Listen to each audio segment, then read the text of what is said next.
It is good to be gathered, regathered in community once again. It is good. Doesn't matter if some are here, if some are at a distance.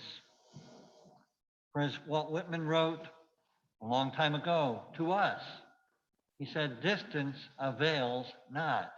Time avails not when it comes to feeling the intimacy of shared presence.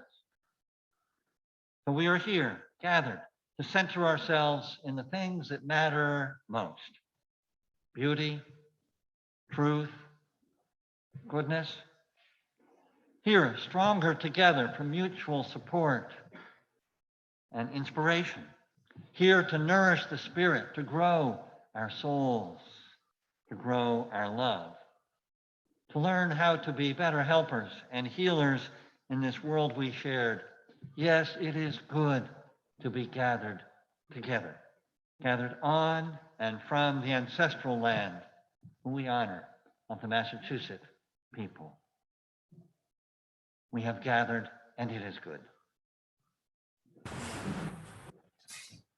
Breathe in, breathe out. When I breathe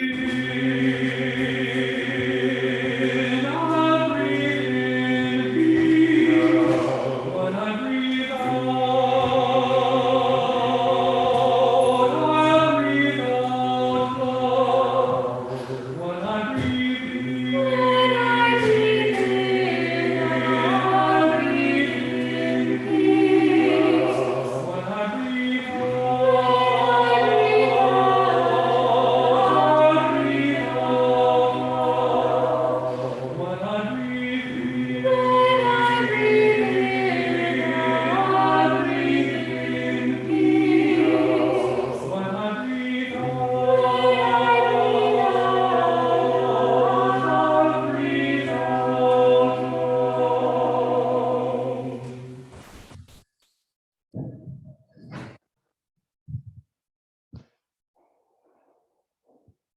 Thank you. I never know where I'm going to see them. Where is our music? Catherine is unable to be with us this morning. She's on the program as our chalice lighter. She will no doubt share chalice lighting words, beautiful words, on another Sunday. So I will light the chalice for the breath of life, as we've just heard, the breath we all share, the breath we share with generations, breathing the same air. Breathe in, breathe out, sharing as we share our lives. I light the chalice for the breath of life, for the resilience of life, resilience we each have, and for the strength we share one with another as we breathe in, breathe out.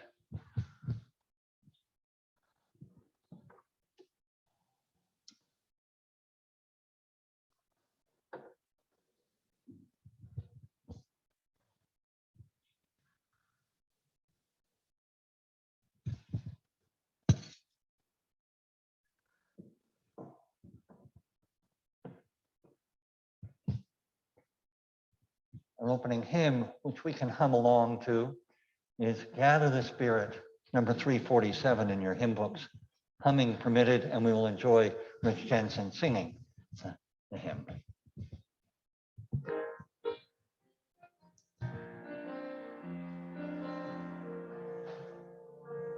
Gather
we've already offered many welcomes, but welcome again to worship at and from the Old Ship Meeting House. Welcome to old timers, those of you who've been coming for years or decades. Welcome to newcomers, whom this might be the first or second or third time here. It's good to have everybody here with us, again, on the screen or in the meeting house. If you are new, we look forward to getting to know you. And we encourage you to get to know us through conversation and through our website, oldshipchurch.org. Following the service, as we've been doing this fall, all are welcome for a time of fellowship, everyone who's here in the meeting house just outside for refreshing conversation, if not refreshments. And those who are on Zoom can stay on the Zoom link for conversation. And about 10 minutes following the service, everyone is invited. You can stay here in the meeting house or invited back. And we're going to experiment a little forum conversation on the themes that have been raised today. So we'll turn the screen towards whomever is gathered and we'll see how that works. And I would remind you, as I might remind you again, if you're at all unsteady or worry about steps or just don't like steps or you love our ramp, on the way out this morning, you can use the garden ramp, no steps, and an easy way outside. Well, one announcement that I would share is that as we highlighted last week, I'll mention again, the class being led by Abby Diamond-Kizadeh and Diane Elliott. Why don't you both stand up so people can see you if you're in the meeting house. You can see them if you'd like to sign up for Gender in the 21st Century. Well, thank you both. Story. It's my turn this week.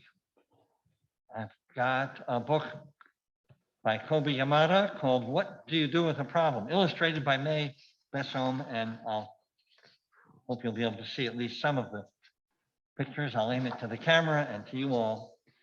So what do you do with a problem? Well, this is in the first person, this little boy here. He says, I don't know how it happened, but one day I had a problem. Of course, you all have never had that experience, but you'll have to suspend disbelief. I didn't want it. I didn't ask for it. I really don't like having a problem, but I did. You can see his problem is a little dark cloud over his head. We have probably had that experience. Why is it here? What does it want?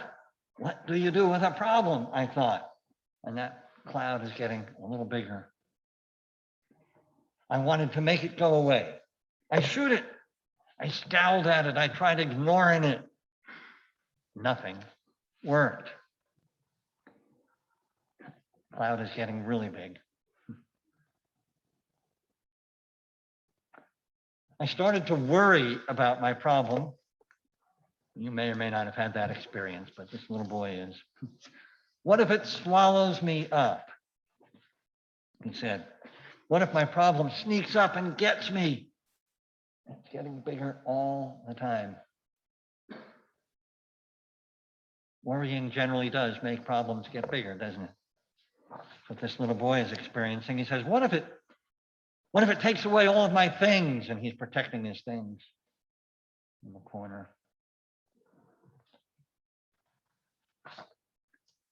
I worried a lot. I worried about what would happen. I worried about what could happen. I worried about this and I worried about that. And there is his scrunched up face, worrying, worrying, worrying. Might be 2 a.m. And the more I worried, the bigger my problem became. It's about 10 times his size now. The more I worried, the bigger my problem became. I wished it would just disappear. I tried everything I could to hide from it.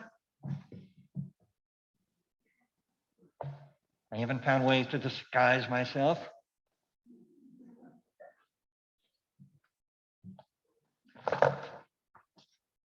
And the more I avoided my problem, the more I saw it everywhere. I thought about it all the time. I didn't feel good at all. Now it's this great big storm, clouds and lightning and thunder, no doubt. I couldn't take it anymore. This has to stop, I declared. Maybe I was making my problem bigger and scarier than it actually was.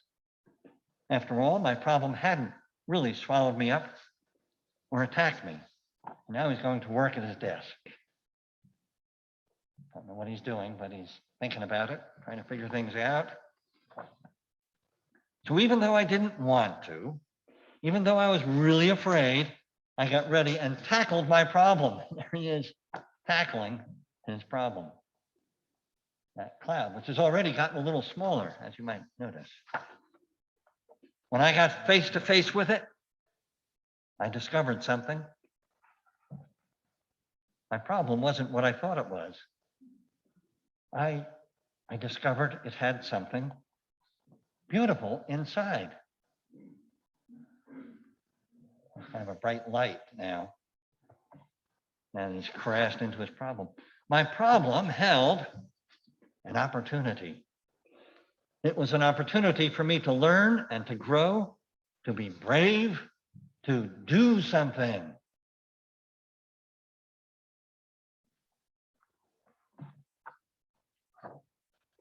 It showed me that it was important to look closely because some opportunities come only once. This is just a big, expansive picture. Or sometimes we say, oh, great, another opportunity. So now I see problems differently, he says. I'm not afraid of them anymore because I know their secret. There he is smiling with some friends, including a rabbit, a bear, a porcupine, a fox, badger. I'm not afraid of problems anymore. I know their secret. Every problem has an opportunity for something good. You just need to look for it. And there he is on the lookout on a ship. Maybe it's an old ship.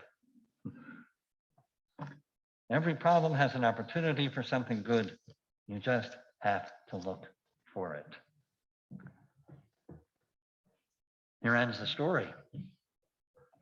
We're going to sing our young people out for across the street activities. Or at least I'm going to sing, and you can hum along. Oh, now in peace, oh, now in peace, many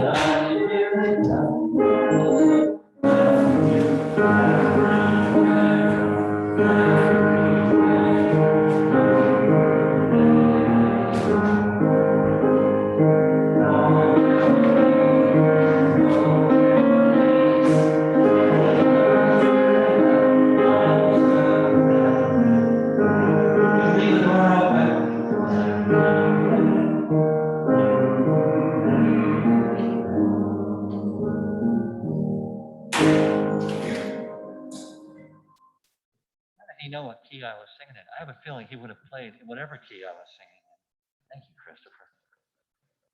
We come to our time of sharing joys, sorrows, and concerns.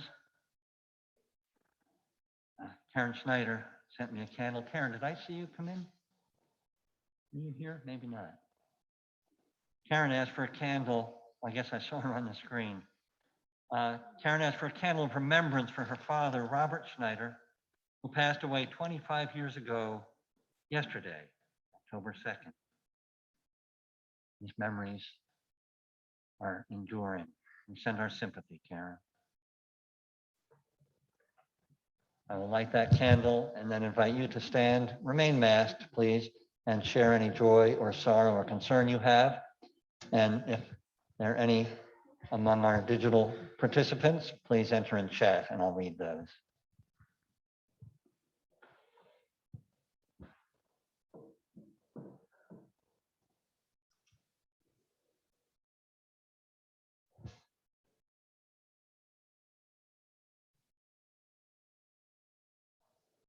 Anyone else? Yes, Barbara. Jean Inlet, who fell here a couple of weeks ago, is now home in her apartment and doing well. Thank you. We are pleased to know that. Jean Imlock, after her fall a couple of weeks ago, is back in her apartment and doing well. I had a nice conversation with her, and I know many Linden Ponds companions have been visiting. Thank you, Barbara. That's a joy. Diane. I don't know if you said this in your story, but I want to add that when you have a problem, you need to if you need it. Thank you. A candle for asking for help in the midst of a problem. It didn't say that in the story, but at the end, he had all his little friends with him, the bear, and so maybe it was implicit. Thank you. Important.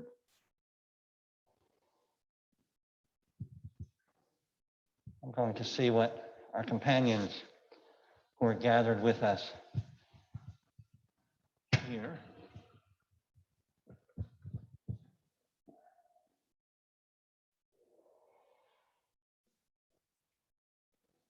Daveline asked for a candle of sorrow and love to her cousin whose husband died unexpectedly yesterday.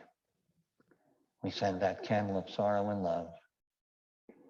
And Karen asked for a candle of sorrow as Ferris, her canine companion, who many of us have met here. Candle of sorrow for Ferris, who crossed the Rainbow Bridge, as she put it yesterday, peacefully in my arms, Karen says. We send our sympathy to you, Karen, and we hold Ferris in our hearts as well.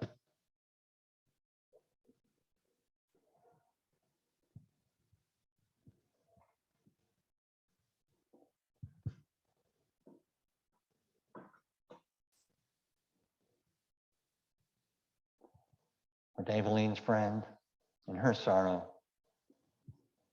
for Karen's friend and companion and her sorrow. And this candle for all the joys, sorrows, and concerns deeply felt in hearts this day among us, though unspoken in words.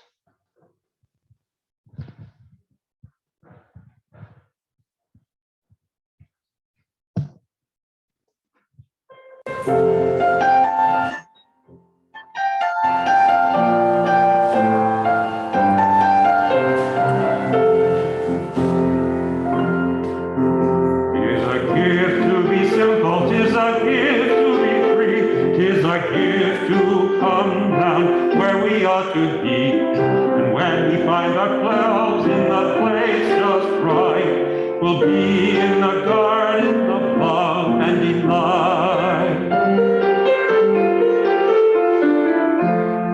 When true simplicity is gained, to bow and to bend we need not be ashamed, to turn, and be upright till we turning, come round right.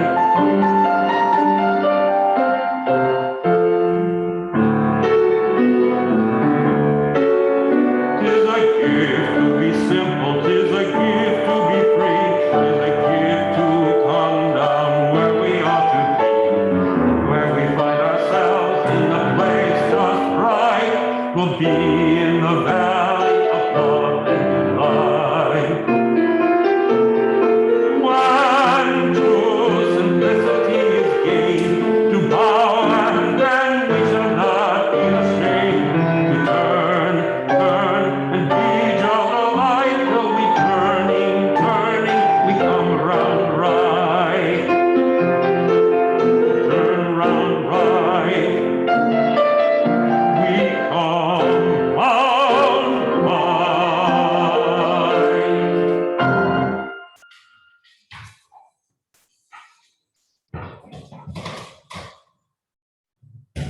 Whoa.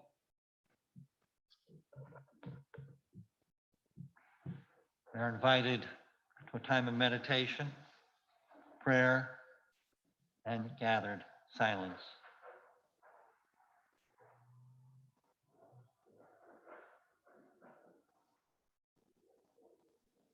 Quiet, stillness, all too rare and very precious. Quiet, stillness, now and then, necessary to our spirits.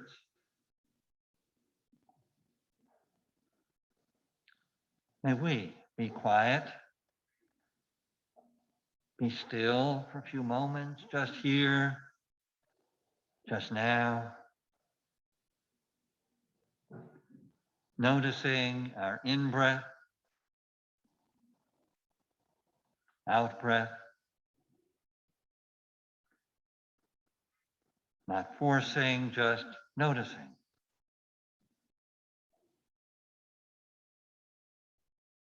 Breath bringing us to fuller presence.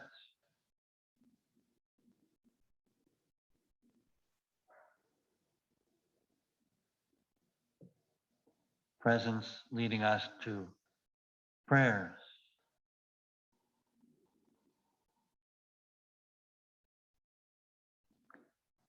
Prayers for those who sorrow, as we've heard this morning.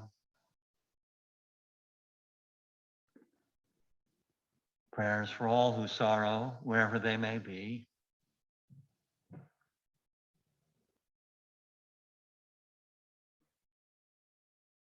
Prayers for peace and understanding in these chaotic, often contentious times. Prayers that we might be among those who bring greater peace and understanding to each encounter.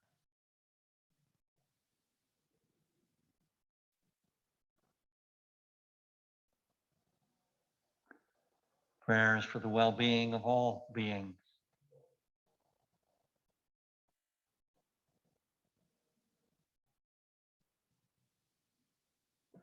During this quiet, still time as we enter the silence.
We have two readings this morning. The first to be shared by Karen Churchill, and then Chris, who's lining right up. Karen.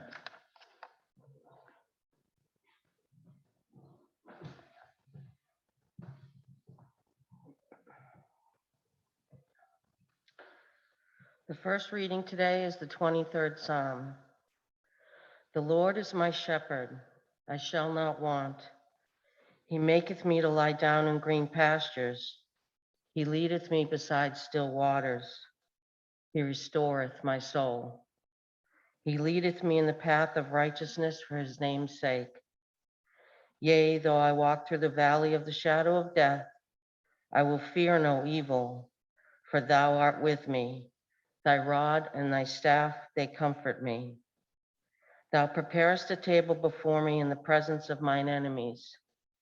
Thou anointest my head with oil. My cup runneth over. Surely goodness and mercy shall follow me all the days of my life, and I will dwell in the house of the Lord forever.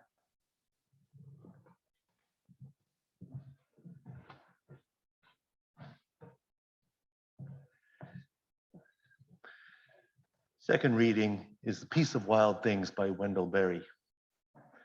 When despair for the world grows in me and I wake in the night at the least sound in fear of what my lives and my children's lives may be, I go and lie down where the wood drake rests in his beauty on the water and the great heron feeds. I come into the peace of wild things who do not tax their lives with forethought of grief. I come into the presence of still water, and I feel above me the day-blind stars waiting with their light. For a time, I rest in the grace of the world and am free. Here ends the reading.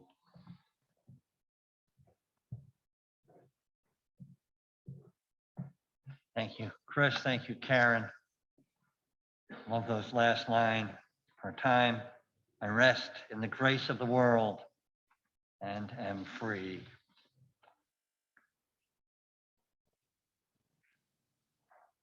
Our morning offering is welcome. Contributions online at any time through our donate link. And as you leave the meeting house this morning, those of you gathered, there are baskets for your offering to support all the ministries of our congregation, nurturing the spirit, nurturing community, reaching out to help and to serve, tending to our resources, educating minds and hearts. Your contributions help us to continue with all of these ministries. Thank you for your generosity. We thank you too for any food. I did see a few offerings brought to the back, food that we will donate to the local food pantries. Thank you for that generosity as well. Our offertory, Lift Thine Eyes by Mendelssohn.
Oh, are we not fortunate in our soloists this morning, Rich, Jensen, and Heather? Thank you both.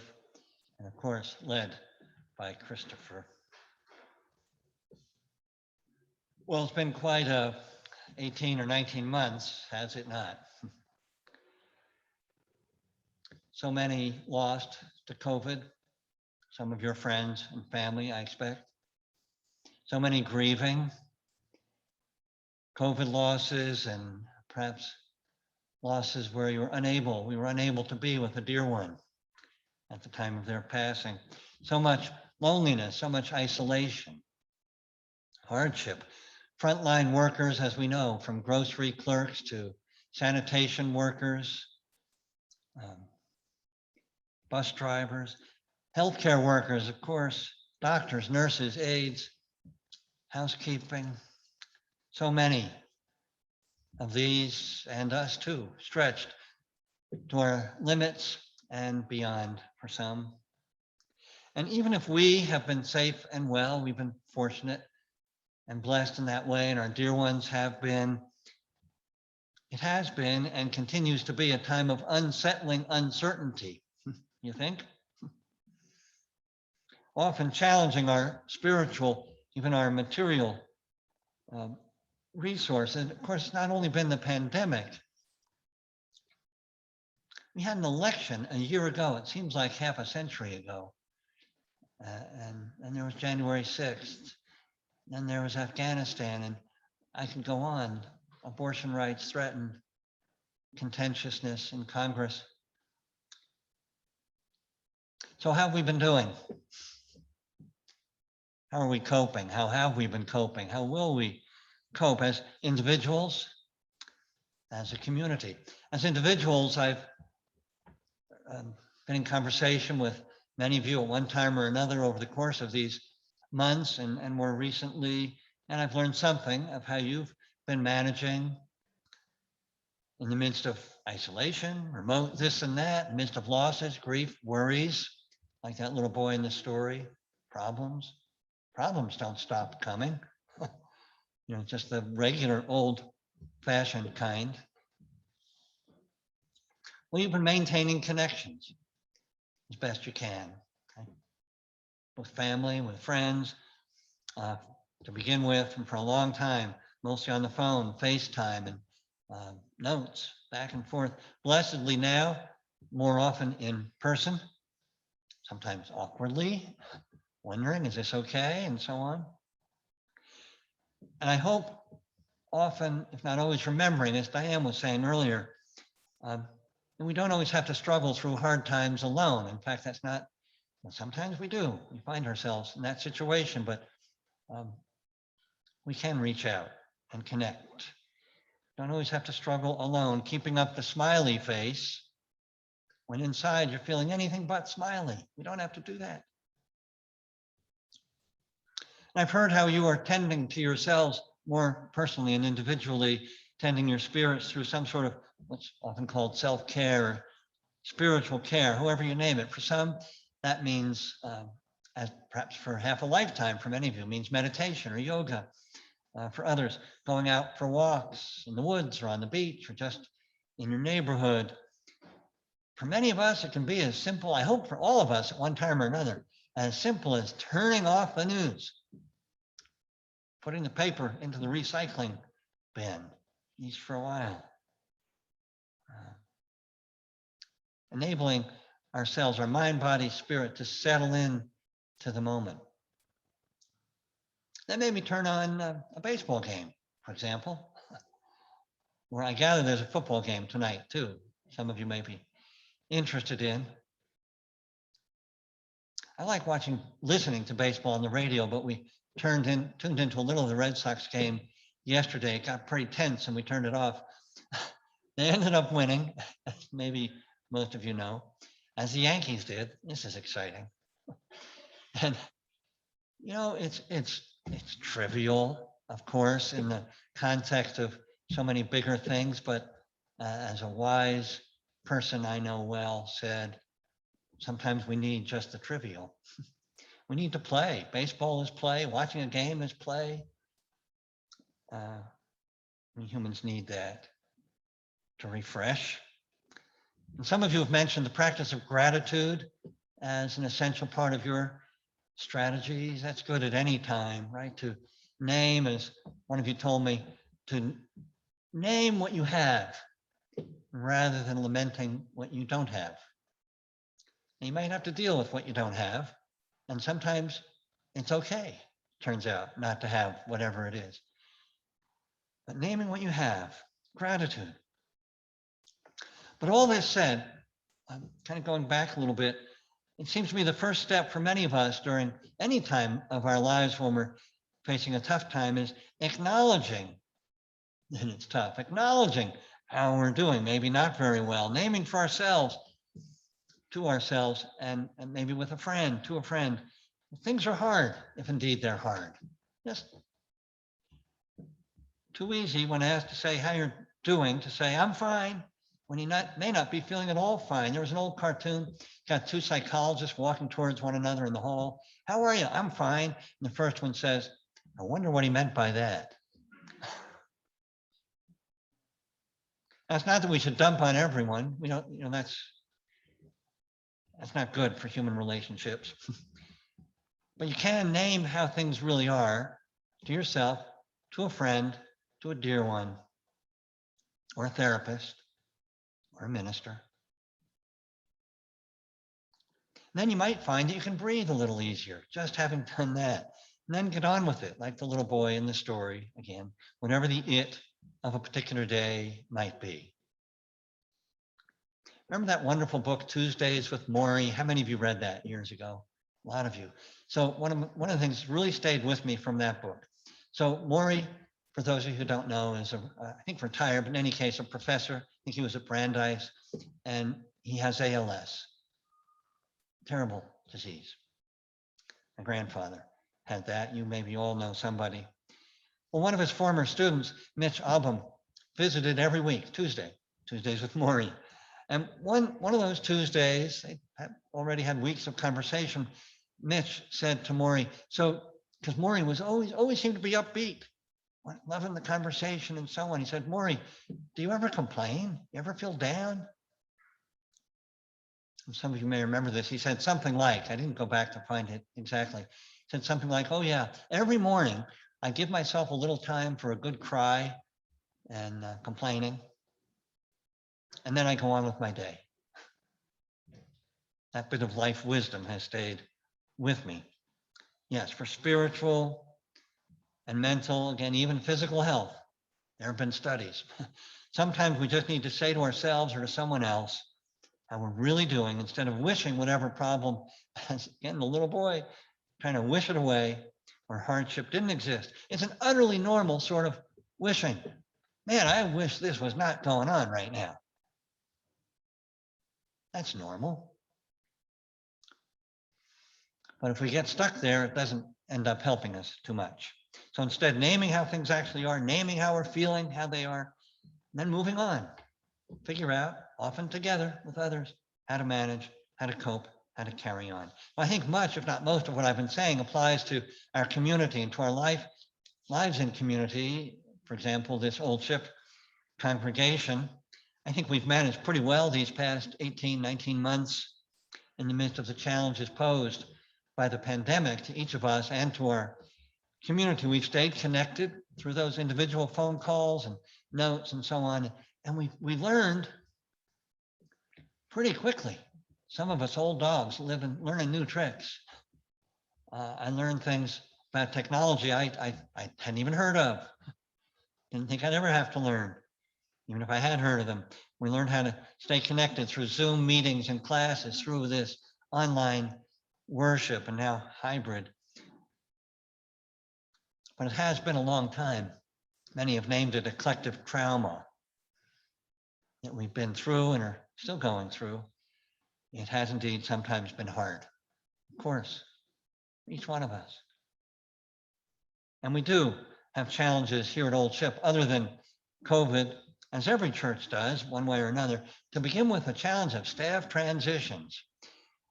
Christopher remembers well, you may not recall that he came on as our music director in the fall of 2019, and he loves directing choirs. He had about 3 months of that. We're delighted to have him with us because he learned plenty and continues to offer much. And not long before that, Beverly had retired. So we were having to, no, actually at the end of that year, Beverly retired and we had to deal with trying to find a replacement, which we couldn't immediately. And so on, Juliana Dunn, our wonderful administrator, she left to not in a huff, but to a better position for her at First Church Boston right after the pandemic had begun.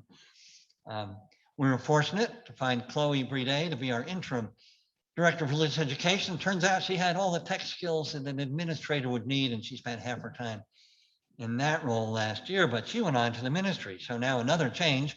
Lisa Beck a wonderful Lisa Beck in our office, just beginning, and our RE interim consultant, Deb Weiner.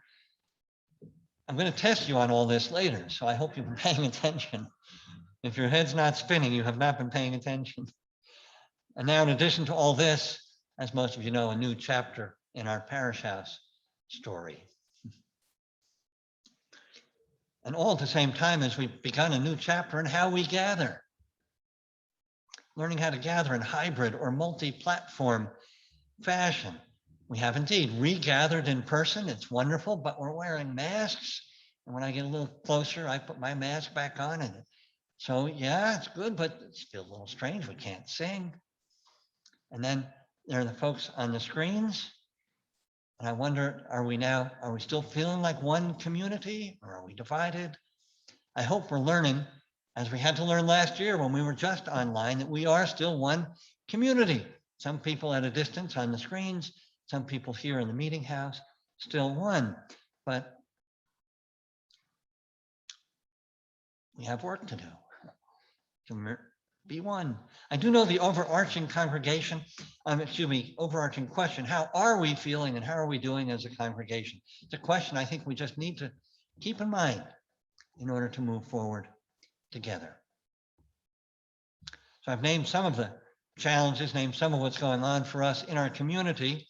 And I'm guessing that many of us in our community may still be feeling a little unmoored in this time of continued uncertainty. I hope the community gives you a little more sense of mooring in the midst of all the uncertainty when it comes to COVID and whatever is going on in your personal lives at the same time. But here's the thing. We're still here, First Parish in Hingham, after almost 400 years. I'd like to hear an amen. How about it? Our congregation has been through plenty in those 400 years. And we have wonderful, strong volunteer leadership and staff. And we know how to listen to each other. Sometimes we listen that way, but then we get back together. We'll be okay.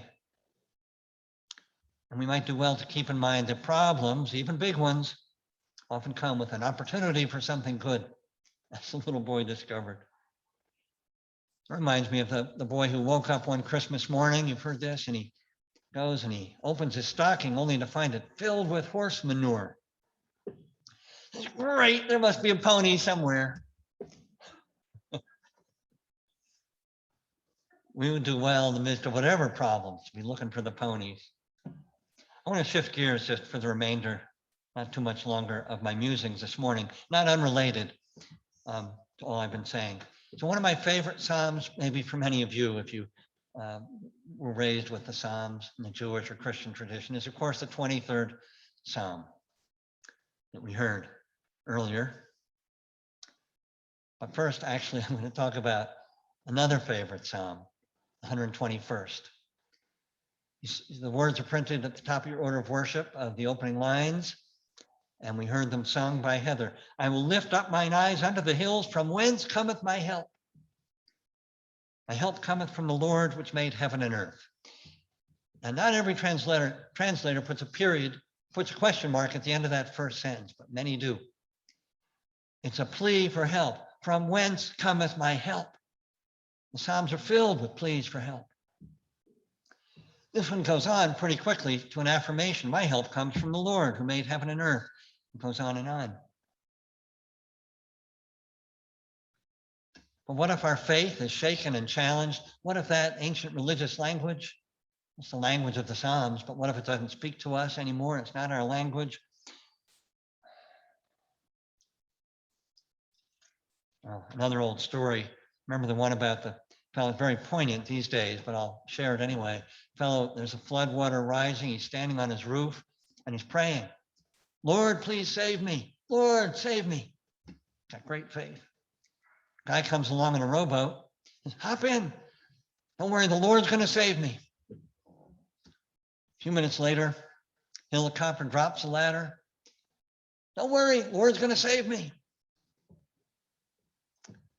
Very short time later, this fellow finds himself at St. Peter's gates, perplexed. What happened? I was praying for the Lord to save me. St. Peter says, well, look, we sent you a rowboat, then we sent you a helicopter.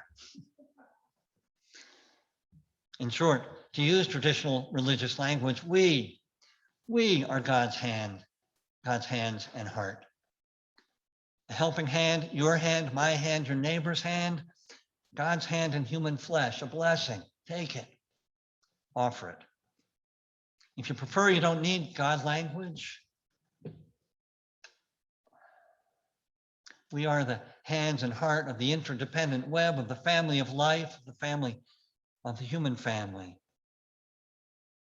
Then there is Psalm 23, 23rd Psalm, which we heard earlier. The opening of this Psalm remind us of the ways, for me anyway, that we can know and feel comforted by God through nature. The Lord is my shepherd, I shall not want. He maketh me to lie down in green pastures. Isn't that interesting? We don't just go, we have to be, lie down. Take a load off.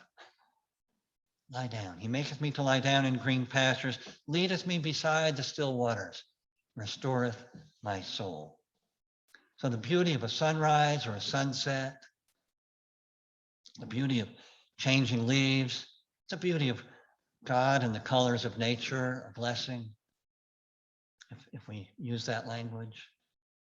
Similarly, the beauty of a song or a symphony, the music we've heard this morning, God's melodies or blessings, with or without the God language, beauties and melodies of the cosmos, healing through human creativity. Blessings, take them. So when we're having a hard time, as we all do, one time or another, certainly during the pandemic, but in our lives, maybe just right now, some of us,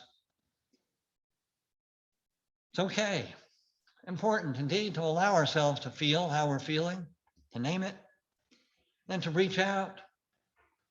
If we feel we need to reach out, finding God, or simply rediscovering that we are not alone through the hands and hearts of our neighbors, our friends, our dear ones, and we can seek solace through nature, nature's beauty, or the beauty of music to soothe our soul,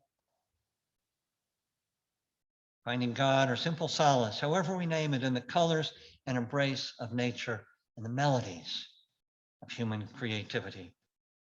As the quite wonderful poem we heard from Wendell Berry, you can seek it out at the back of your hymn book, or the Piece of Wild Things, you can find it online. As it concludes, for a time, resting in the grace of the world, free.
Flames lit with love, lit with faith, lit in the spirit of resilience, mutual sharing. Flames extinguished, not these qualities, not the light which shines within each and all. Our closing hymn, with which we can hum along, For the Beauty of the Earth, number 21, if you want to follow along, number 21 in your gray hymn book. Oh,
go forth with gratitude in our hearts for all that is, for the blessings of our lives, whatever they may be, that we might turn and make of our lives a blessing.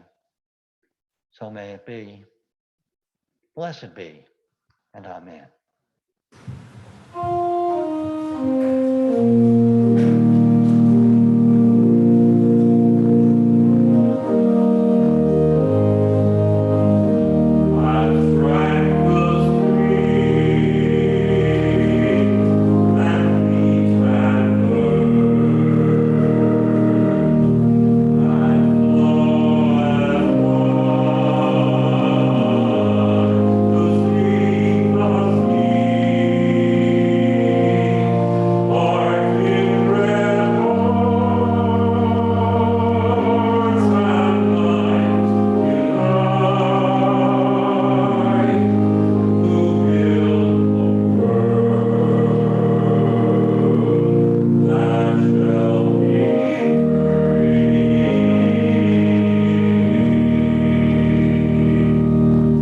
Just a reminder to return in a few minutes if you'd like to be part of the conversation concerning today's themes or remain.